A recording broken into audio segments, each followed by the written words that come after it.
Welcome to পারো smart. আজ আমরা ইকোনমিক্স এর নতুন সিরিজ শুরু করতে চলেছি শুধুমাত্র বাংলার অ্যাসপিরেন্টস এর জন্য। আমাদের শেখার পদ্ধতিটা একটু ডিফারেন্ট হবে। আমরা ফ্লো চার্ট এবং মাইন্ড ম্যাপের মাধ্যমে বিভিন্ন টপিক কভার করব। আর প্রত্যেক কটা টপিকের পরে একটা করে এমসিকিউ এর ক্লাস রাখবো। ওকে? তো চলো স্টার্ট করা যাক। Barter system. তো বার্টার সিস্টেম হলো মানির এভলিউশনের ফার্স্ট স্টেপ। ওকে? তো বার্টার সিস্টেমটা কি? না সেটা হলো direct exchange of goods and services. অর্থাৎ পণ্য এবং পরিষেবার সরাসরি বিনিময়। তো এই যে ডাইরেক্ট এক্সচেঞ্জ সেটা হবে একজন বায়ার আর একজন সেলারের মধ্যে। বাট এখানের কন্ডিশনটা হলো এখানে বায়ারই সেলার আর সেলারই বায়ার। ওকে? একটা এক্সাম্পল দেখি। একজন শু মেকার যার রাইসের প্রয়োজন আর একজন রাইস ফার্মার যার শুজ এর প্রয়োজন। তো যদি এখানে ডাইরেক্ট এক্সচেঞ্জ অফ রাইস আর শুজ হয়, অর্থাৎ চাল এবং জুতোর যদি ডাইরেক্ট এক্সচেঞ্জ হয়, অনলি দেন এই ট্রেডটা সাকসেসফুল হবে। ওকে? অর্থাৎ এখানে ডাবল ওয়ান্টস আছে, চাল এবং জুতোর, এবং এই ডাবল ওয়ান্টসটা মিলে যাওয়ার একটা রেয়ার ইভেন্ট আছে। আর এই রেয়ার ইভেন্টটাকেই বলছে কোইন্সিডেন্স বা কাকতালীয়তা। ওকে? তো এটাই হলো ডাবল কোইন্সিডেন্স অফ ওয়ান্টস। অর্থাৎ both parties want what the other offers. ওকে? তো এবার ধরো যে একজন ডাক্তার যার ক্লে পটের প্রয়োজন, আর একজন পটার যে একদম হেলদি, যার কোনো ডাক্তারি পরিষেবার কোনো প্রয়োজন নেই। এই ক্ষেত্রে কি হবে? না এই ক্ষেত্রে দুজনের ওয়ান্টস টা মিলবে না। ওকে? তাই জন্য কি হবে? না ট্রেডটা ফেল হয়ে যাবে।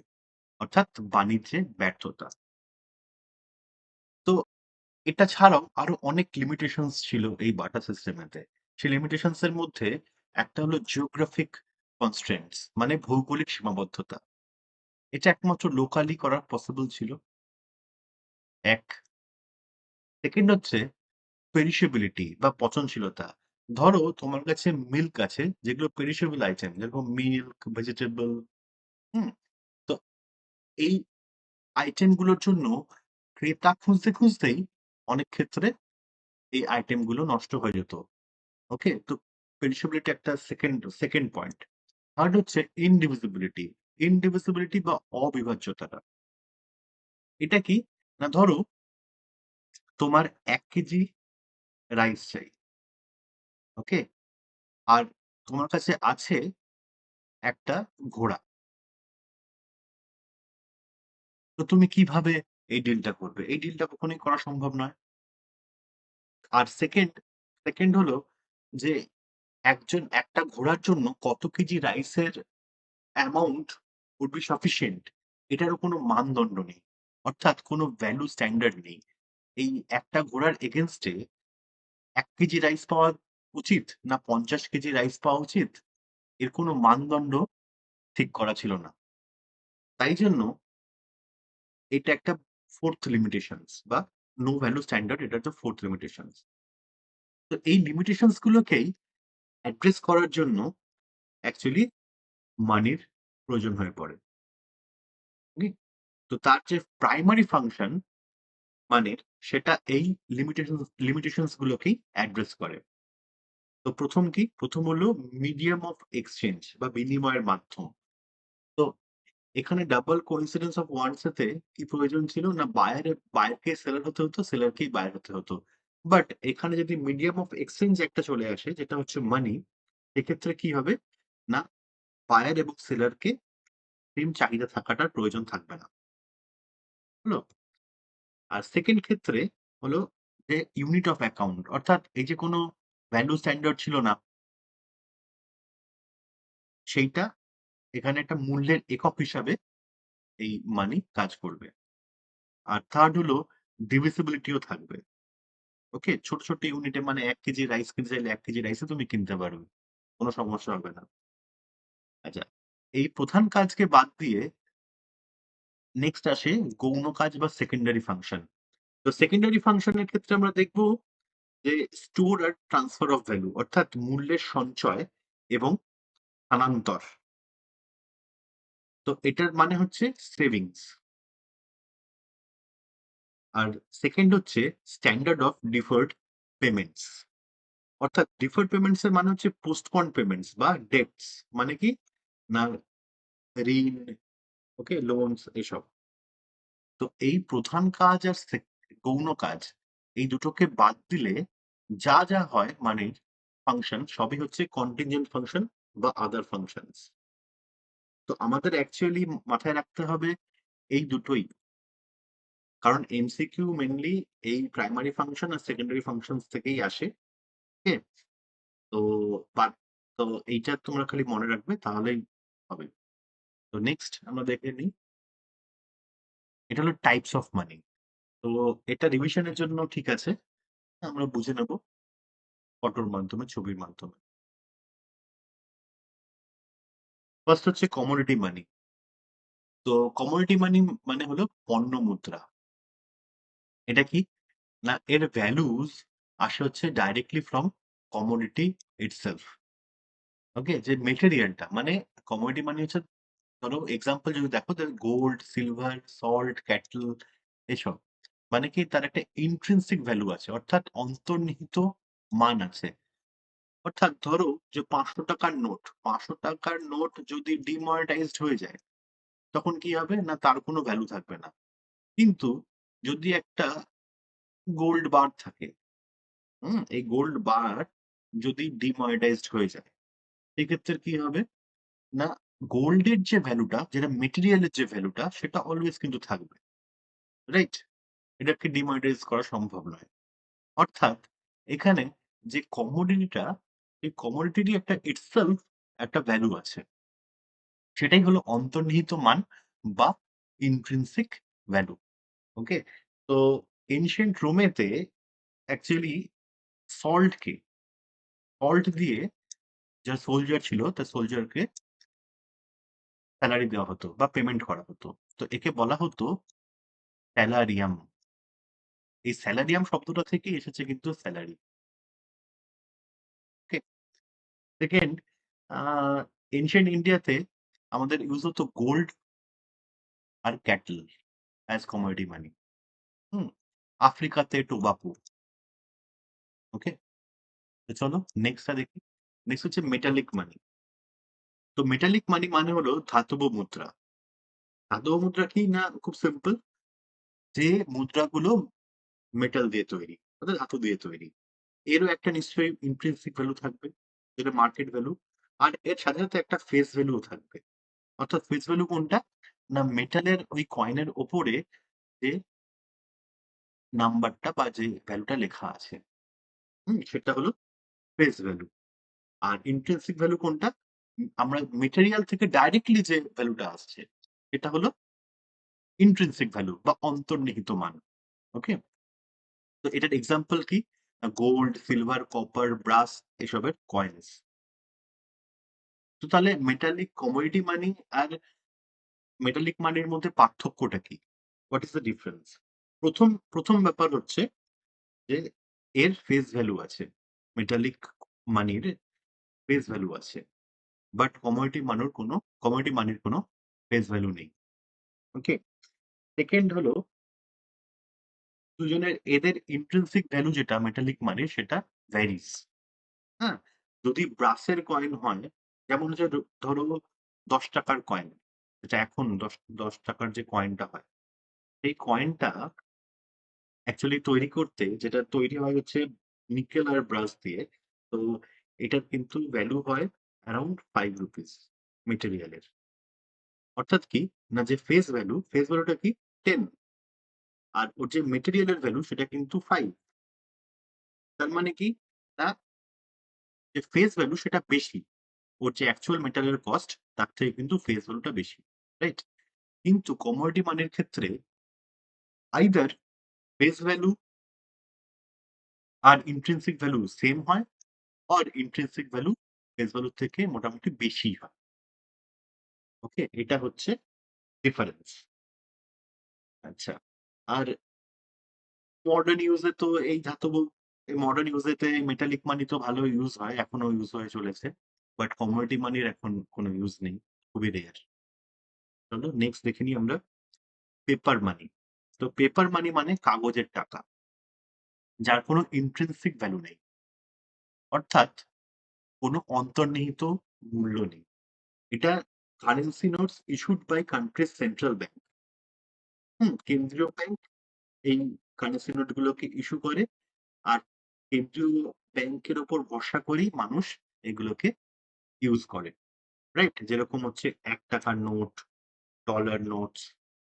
তো 7th সেঞ্চুরিতে প্রথম যে কারেন্সি নোট বা পেপার মানি যে প্রথম ইউজ হয়েছিল, সেটা হলো 7th সেঞ্চুরিতে ট্যাং ডাইনেস্টি, চায়নার। কোথায়? চায়নার। তো এটা, এই মানিটার নাম হচ্ছে ফ্লাইং মানি। চলো নেক্সট। নেক্সট হলো ফিয়াট মানি। তো ফিয়াট মানি হলো ব্যাকড বাই গভর্নমেন্ট বা সেন্ট্রাল ব্যাংক, যেটা লিগাল টেন্ডার। তো আগের যে পেপার কারেন্সি, পেপার মানি, সেটাও কিন্তু ব্যাকড বাই গভর্নমেন্ট, আর এই যে ফিয়াট মানি এটাও ব্যাকড বাই গভর্নমেন্ট। তো ডিফারেন্সটা কি? ফিয়াট মানিটা হলো বিগার টার্ম, মানে এটা খালি নোটস নয়, এটা notes, coins, even digital rupee, এই সবকটাকেই ফিয়াট মানি বলে। ওকে, আর ওখানে তো ওটা ছিল অনলি পেপারের, যে পেপার দিয়ে মেড, যেটা সেটা হচ্ছে paper money.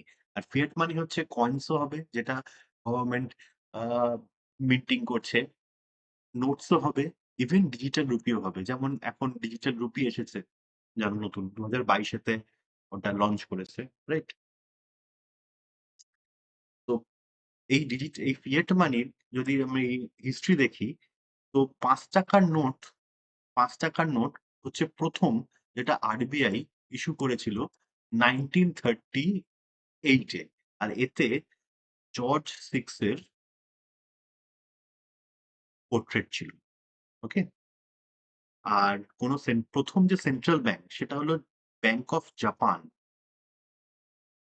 Bank of Japan সে প্রথম কারেন্সি নোটস সেন্ট্রাল ব্যাংক দ্বারা ইস্যুড কারেন্সি নোট প্রকাশিত করে, সেটা হলো 1885-এ। নেক্সট হলো ব্যাংক মানি। ব্যাংক মানি কোনো ফিজিক্যাল কারেন্সি নয়, ঠিক আছে? কিন্তু এটাকে ক্যাশে কনভার্ট করা যাবে চাইলেই। অর্থাৎ কি? না, মানি যেটা কমার্শিয়াল ব্যাংকস এর মেইনটেইন করে, commercial banks in forms of deposit account.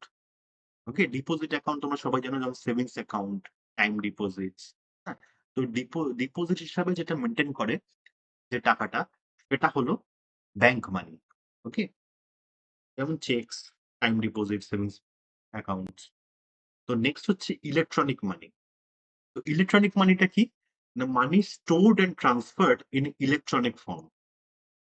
ওকে, অর্থাৎ prepaid cards, digital wallets, online আর মোবাইল প্ল্যাটফর্মস। তো এটা কি? তো ইলেকট্রনিক মানি আর ব্যাংক মানির মধ্যে তাহলে ডিফারেন্সটা কি? তো প্রথম যেটা ডিফারেন্স সেটা হচ্ছে ইস্যুয়ার। তো ব্যাংক মানিটা কে করছে? না, কমার্শিয়াল ব্যাংকস মানে যেমন ধরো এসবিআই, আইসিআইসিআই, এরা। আর এই ক্ষেত্রে কারা করছে? ইলেকট্রনিক মানির ক্ষেত্রে এনবিএফসিরা, non banking financial companies, like কিরকম? যেমন পেটিএম। ওকে, এরা ইস্যু করছে। তো আমরা যেরকম এক্সাম্পল দেখলে আমরা বুঝতে পারবো, সেটা হচ্ছে যেরকম হলো Paytm wallet, Amazon wallet, right? এই যে ওয়ালেট গুলো আমরা দেখতে পাই, যেগুলো ইউজ করি, জিপে, ফোনপে, এরা হচ্ছে সব ইলেকট্রনিক মানির আন্ডারে পড়ে। আর আর ব্যাংকের ক্ষেত্রে কি হবে? না, এনইএফটি, আরটিজিএস, ট্রান্সফার করার জন্য এগুলো ইউজ হবে। ঠিক আছে? এবার যদি তোমাকে কেউ প্রশ্ন করে যে ট্র্যাডিশনাল ব্যাংক অ্যাকাউন্ট কি প্রয়োজন ইলেকট্রনিক মানির জন্য? অ্যান্সার হবে নো। কেন? কারণ হলো যে যদিও মোস্ট কেসেস এ যেরকম ধরো জিপে, ফোনপে, পেটিএম, এই ক্ষেত্রে একটা ব্যাংক অ্যাকাউন্ট লিংক থাকে, তাহলে পার্থক্যটা হচ্ছে ধরো যেমন metro smart card, metro smart কার্ডে যখন টিকিট কাটো, তখন তো তোমরা ক্যাশ দিয়েই কাটো, রাইট? ক্যাশ টাকা দাও, দিয়ে একটা স্মার্ট কার্ডেতে ওরা একটা ভ্যালু করে দেয়। সেই সেই স্মার্ট কার্ড নিয়ে তোমরা মেট্রো চড়তে পারো। ওকে? তো এটাও কিন্তু one form of electronic money. চলো next.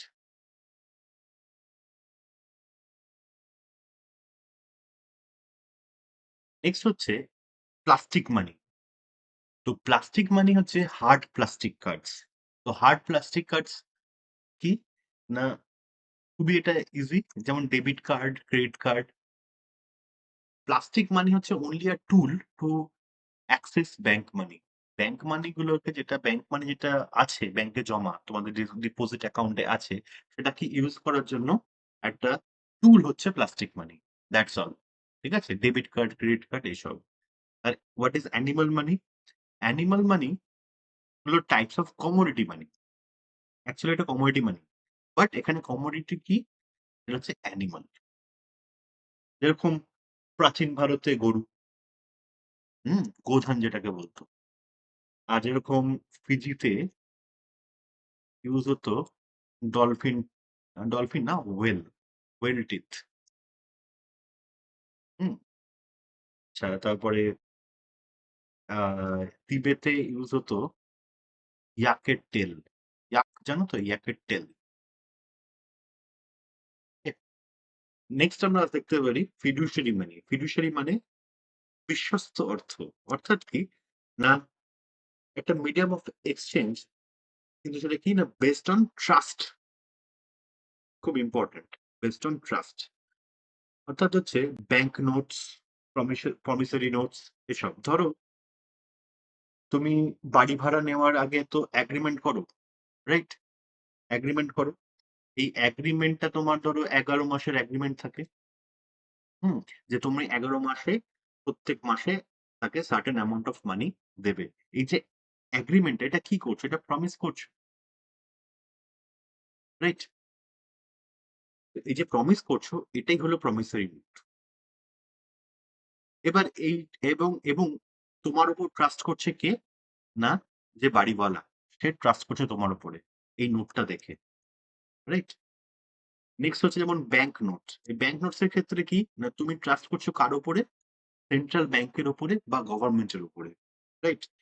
In case of demand drafts, demand drafts এর ক্ষেত্রে তুমি কার উপর বিশ্বাস করছো? এটা হচ্ছে ব্যাংকের উপরে, রাইট? তো এটাই, এইগুলি হলো ফিডুশিয়ারি মানি, যেগুলো বিশ্বাসের উপর চলে। আর এই ফিডুশিয়া, এটা হচ্ছে এই ফিডুশিয়া একটা ল্যাটিন ওয়ার্ড। এই ফিডুশিয়ার অর্থ হলো ট্রাস্ট। নেক্সট। নেক্সট হচ্ছে ফুল বডিড মানি। তো ফুল বডিড মানি হচ্ছে, এই ক্ষেত্রে দেখা যায় intrinsic value either greater or equals to face value. যেমন প্রেশাস মেটালস, গোল্ড, সিলভার। ধরো একটা গোল্ড কয়েনের ওয়েট হচ্ছে 10 গ্রাম। যদি গোল্ড তখন যদি, বা এখন যদি গোল্ডের দাম 6,000 টাকা করে পার গ্রাম হয়, তাহলে তার ভ্যালু 60,000 টাকা। বাট এই ক্ষেত্রে একটা গোল্ড কয়েনের ক্ষেত্রে কি না, যদি এই ওয়েটের সাথে সাথে মেকিং চার্জেস নেয়, তাহলে এটার দাম আরো বেশি হয়ে যাবে। এই ক্ষেত্রে কি হবে না, যে ফেস ভ্যালু, তার থেকে ইন্ট্রিনসিক ভ্যালু যেটা, সেটা বেশি হয়ে যাবে, রাইট? এবার অন্য ক্ষেত্রে টোকেন মানি। টোকেন মানির ক্ষেত্রে কি হয় না, ফেস ভ্যালু যেটা, সেটা হয় গ্রেটার দেন ইন্ট্রিনসিক ভ্যালু। অর্থাৎ অর্থনীত মূল্যর থেকে ফেস ভ্যালুটা বেশি হয়ে যায়। তো ধরো বেস মেটাল হচ্ছে কপার, নিকেল, অ্যালয়। এক্ষুনি যে আমি এক্সাম্পল দিয়েছিলাম আগে, যে 10 টাকার একটা কয়েন, এই যে ফেস ভ্যালু হচ্ছে, এই যে ফেস, কয়েনের যে ফেস, তাতে যে ভ্যালুটা থাকে, that is face value. Okay? তো এই যে 10 টাকার কয়েন, এই 10 টাকার কয়েনের মেটেরিয়াল কস্ট হচ্ছে অ্যারাউন্ড 5 রুপিস। এই ক্ষেত্রে কি, এই ক্ষেত্রে তার মানে ফেস ভ্যালু 10 টাকা আর ইন্ট্রিনসিক ভ্যালু 5 টাকা। 10 টাকা 5 টাকার বেশি। এক্ষেত্রে কি না, 10 টাকার কয়েনটা হলো টোকেন মানি। ওকে? তো চলো নেক্সটটা দেখা যাক। নেক্সট হচ্ছে helicopter money. Helicopter money refers to unconventional monetary policy tool. এখানেতে গভর্নমেন্ট ফ্রি মানি ডিস্ট্রিবিউট করে ডাইরেক্টলি টু পাবলিক। এই ক্ষেত্রে কোনো রিপেমেন্টের অব্লিগেশন থাকে না। এটা কখন দেওয়া হয়? না যখন অর্থনৈতিক মন্দা চলছে। মানে ইকোনমিক স্লোডাউন অর ডিফ্লেশন। মুদ্রাস্ফীতি চলছে বা অর্থনৈতিক মন্দা চলছে। হুম? এই ক্ষেত্রেই এই হেলিকপ্টার মানি ইউজ করা হয়। এখানে একটা ভুল আছে। মুদ্রাস্ফীতি হবে না এটা। হ্যাঁ? যখন ইকোনমিক স্লোডাউন চলছে তখনই এটা ইউজ হয়। তো এই ক্ষেত্রে কি হয়? না সরাসরি জনসাধারণের কাছে বিনামূল্যে অর্থ বিতরণ করা হয়। ডিফ্লেশনের ঠিক বাংলাটা ডিফ্লেশনটা ডিফ্লেশনই জানবে। ঠিক আছে? ইকোনমিক স্লোডাউন এবং ডিফ্লেশন। আচ্ছা। তো আমরা যে দেখতে পাই যে DBT during COVID-19 to Jan Dhan accounts. তো এইটা হচ্ছে কি না যখন কোভিড হয়েছিল তারপরে যখন স্লো ডাউন হয়েছিল আমাদের ইকোনমি, তখন গভর্নমেন্ট জনধন অ্যাকাউন্টস এর থেকে ডাইরেক্টলি ক্যাশ দিয়েছিল। রাইট? কিষানদেরকে মানে যে কৃষিরা যারা তাদেরকে ডাইরেক্টলি ক্যাশ তাদের অ্যাকাউন্টেতে দিয়েছিল। এটাই হচ্ছে ওয়ান কাইন্ড অফ হেলিকপ্টার মানি। ওকে? আমি ডিফ্লেশন এর বাংলা টা এখানেতে পরে আমি দিয়ে দেবো। ওকে? চলো next white money. White money আর ব্লাক মানি। হোয়াইট মানি হচ্ছে লিগাল আর ট্যাক্স পেড ইনকাম। আচ্ছা, আমি একটা জিনিস মিস করে গেছি সেটা হলো যে হেলিকপ্টার মানি যে টার্মটা এটা কিন্তু খুব ইম্পর্টেন্ট যে কে কয়েন করেছিলেন। এটা হচ্ছে মিল্টন ফ্রিডম্যান 1969 এ। ওকে? শোনো। তো লিগাল আর ট্যাক্স পেড ইনকাম হচ্ছে হোয়াইট মানি। বৈধ আর যেটায় কর দেওয়া হয় সেইটা। এক্সাম্পল কি না স্যালারি। আর যেটা ইল্লিগাল আর আনট্যাক্সড যেটা অবৈধ সেটাই ব্রাইব। যেরকম দেখতে পাচ্ছ যেটা লিগাল আর টেবিলের তলা থেকে টাকা দিচ্ছে এটা হচ্ছে ইল্লিগাল। এটা হচ্ছে ব্ল্যাক মানি। তো নেক্সট হচ্ছে নিয়ার মানিজ। নিয়ার মানিজ হচ্ছে সেইগুলো যেগুলো হাইলি লিকুইড অ্যাসেটস যারা ক্যাশ নয়। হাইলি লিকুইড অ্যাসেটস বাট তারা ক্যাশ নয়। But can be easily and quickly converted into cash with minimum loss of value. মানেটা কি? মানেটা হলো লিকুইড অ্যাসেট মানেটা কি? লিকুইড অ্যাসেট মানে হলো যে খুব সহজে, খুব সহজেই এবং দ্রুত যেসব অ্যাসেটকে ক্যাশেতে পরিণত করা যায় সেগুলো হচ্ছে লিকুইড অ্যাসেট। সবচেয়ে লিকুইড অ্যাসেট কি? মোস্ট লিকুইড কি? মোস্ট লিকুইড হলো ক্যাশ। ওকে? তো ক্যাশেতে খুব ইজিলি যাকে এবং দ্রুত নগদে যেটা রূপান্তরিত করা যেতে পারে সেটাই হলো লিকুইড অ্যাসেটস। তো লিকুইড অ্যাসেটস এর আমরা কি দেখবো? আমরা হচ্ছে যে নন ক্যাশ লিকুইড অ্যাসেটস মানে টাইম ডিপোজিটস, সেভিং অ্যাকাউন্টস এরা হচ্ছে নিয়ার মানি। যাদের কুইকলি ক্যাশে পরিণত করা সম্ভব। ওকে? অন্যদিকে বন্ডস, রিয়েল এস্টেট এদের সঙ্গে, সঙ্গে কিন্তু ক্যাশে পরিণত করা সম্ভব নয়। দ্যাট ইস হোয়াই এটা নট নিয়ার মানি। চলো। নেক্সট হচ্ছে hot money. Hot money refers to short-term capital inflow. Short-term capital inflow that move quickly across international borders in search of higher return. অর্থাৎ যখন হায়ার রিটার্নের জন্য বিভিন্ন ফরেন ইনস্টিটিউশনাল ইনভেস্টর্স যারা তারা ফরেন পোর্টফোলিও ইনভেস্টর্স যারা তারা ইকোনমিতে ইনভেস্ট করে only for short term gains. Okay? সেই তখন সেই যে মানিটা তাকে হট মানি বলে। কারণ তারা যত দ্রুত ইনভেস্ট করে তত তাড়াতাড়ি যদি ইকোনমিক স্লো ডাউন আসে তখন তো তারা তত তাড়াতাড়ি উইথড্র করে। রাইট? দ্যাট ইজ ওয়াই আর এই পোর্টফোলিও ইনভেস্টররা কারা? এই এফআইআই এরা কারা? এরা হচ্ছে এই এফআইআই হচ্ছে বিভিন্ন কোম্পানিজ, ফরেন কোম্পানিজ। যারা মিউচুয়াল ফান্ড বা বিভিন্ন স্টকেতে তারা ইন বাল্ক ইনভেস্ট করে। হুম? বাল্ক ইনভেস্ট করে। আর এফপিআই কারা? এফপিআই এর মধ্যে খালি কোম্পানিজ না, কোম্পানিজ প্লাস ইন্ডিভিজুয়াল ইনভেস্টরসও করেন, দুটোই। এটাই পার্থক্য। এফপিআইটা হচ্ছে ব্রডার টার্ম। ওকে? এফপিআই এর মধ্যেই একটা এফআইআই পড়ে। তো এর মধ্যে কি না ইন্ডিভিজুয়ালও যোগ আছে। তো এরা যে মানিটা শর্ট টার্ম গেনের জন্য ইনভেস্ট করে সেটাই হচ্ছে হট মানি। এটা খুব ইম্পর্টেন্ট, এটা মাথায় রাখবে। নেক্সট হচ্ছে ক্রিপ্টোকারেন্সি। তো ক্রিপ্টোকারেন্সি হচ্ছে কি? না, এটা হলো ভার্চুয়াল কারেন্সি। প্রথম হচ্ছে ডিজিটাল আর virtual currency. First point. Second হচ্ছে uses cryptography for security. Okay? Third point হচ্ছে ডিসেন্ট্রালাইজ সিস্টেম। সেন্ট্রালাইজ নয়। মানে আর ফোর্থ হচ্ছে ব্লকচেন টেকনোলজি ইউজ করে। মানে হচ্ছে আর not issued by or controlled by any central authority. That is why decentralized. অর্থাৎ কোনো কেন্দ্রীয় কর্তৃপক্ষ এদেরকে কন্ট্রোল করে না। এজন্য এরা ডিসেন্ট্রালাইজড। আর এরা ডিজিটালি থাকে, এদের কোনো ফিজিক্যাল প্রেজেন্স নেই। তাই এরা ভার্চুয়াল কারেন্সি। এরা ক্রিপ্টোগ্রাফি ইউজ করে সিকিউরিটির জন্য। ওকে? তো তাহলে এর অ্যাডভান্টেজ গুলো কি কি আছে? অ্যাডভান্টেজ হচ্ছে যে ফাস্ট গ্লোবাল ট্রানজাকশন। সেকেন্ড হচ্ছে লো কস্ট ট্রানজাকশনের। আর থার্ড হলো সিকিউরিটি আর প্রাইভেসি।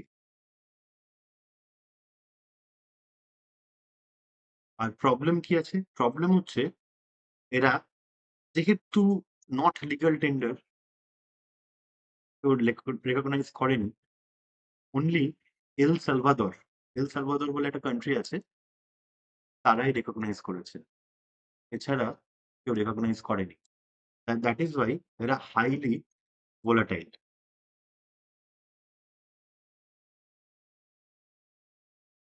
অর্থাৎ এদের যে ভ্যালু সেটা খুব ফ্লাকচুয়েট করে। হাইলি ভোলাটাইল মানে তাই ফ্লাকচুয়েট করে এদের ভ্যালু। ওকে? আর হ্যাকিং আর স্ক্যামেরও একটা সম্ভাবনা থাকে।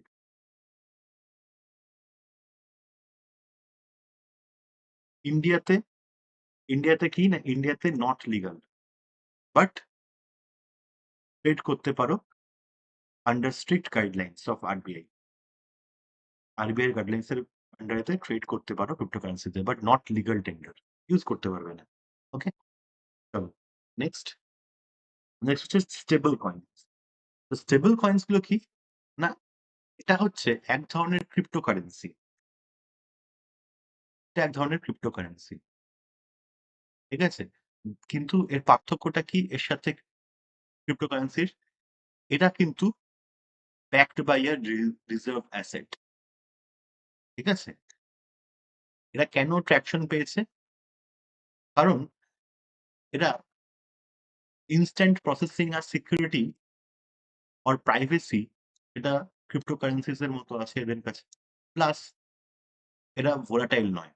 কারণ এরা ব্যাকড বাই রিজার্ভ অ্যাসেট। অর্থাৎ এরা কোনো না কোনো আ যেমন ডলারের সাথে বা অন্য কোনো কারেন্সির সাথে এরা নিজেদেরকে পেগড করে রাখে। অর্থাৎ যুক্ত করে রাখে তার ভ্যালুর সাথে। তো ঐজন্য ওটা ভোলাটাইল নয়। অথচ এরা ভালো কারণ হচ্ছে এদের প্রসেসিং স্পিডটা বেশি, এদের সেফ অনেক, প্রাইভেসি আছে, সেফটি আছে। দ্যাট ইজ ওয়াই এরা বেটার ক্রিপ্টোকারেন্সির থেকে। আর নেক্সট হলো যে অ্যাবার, যেরকম হচ্ছে উদাহরণ দিলে যেমন হচ্ছে ডিএম আছে, টেথার আছে, ট্রু আইএনআর আছে। এটা ইন্ডিয়ার আইএনআর এর সাথে এটা পেগড, রুপির ভ্যালুর সাথে এটা পেগড। আর এই ডিএমটা হচ্ছে ফেসবুক ট্রেড। ডিএম। আরেকজন হলো অ্যাবার, ABER, অ্যাবার। এটা হলো সৌদি আর ইউএই, এরা দুজন মিলে ডেভেলপ করছে। ওকে? ব্লকচেন টেকনোলজিতেই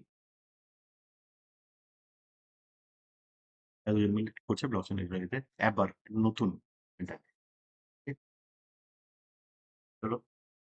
নেক্সট, নেক্সট হলো লিগাল টেন্ডার। লিগাল টেন্ডার কি? যেটা কিনা can not be refused, can not be refused by any citizen of the country. Okay? এবার এটা কি? Can be limited or unlimited.